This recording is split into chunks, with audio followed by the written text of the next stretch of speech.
সত্যি জিম করা একটা টাফ কাজ। হাই, তোমরা কেমন আছো? আমি খুব ভালো আছি। আমারও আজকে অফিস ছিল, মর্নিং শিফট ছিল আজকে যেহেতু। তো সকাল সকাল এমনি তোমাদের বলেছি সকালে আমার প্রচণ্ড ঘুম পায়, সেম আজকেও হয়েছিল। সেটাই, আমার অটোতে বসে এত ঘুম পাচ্ছিল। তো যাই হোক, কোনোভাবে আমি ডিউটি গেছি, অফিস কমপ্লিট করে আজকে গেছিলাম জিমে।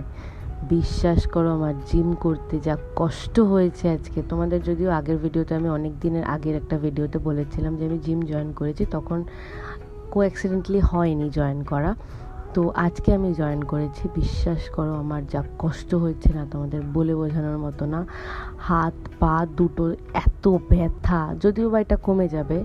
অনেক দিন পর ওয়ার্কআউট হলো মেবি এর জন্য। আর বোন তো জিম করেই, প্রায় 2-3 বছর হয়ে গেল। তো আজকেও আমার জিম ছিল, ভালোই লেগেছে নো ডাউট। কিন্তু হ্যাঁ, খাওয়া দাওয়াও দরকার, সেটার জন্য খাওয়া দাওয়াও করেছি। ব্যাস এইভাবেই দিন কাটলো। টাটা।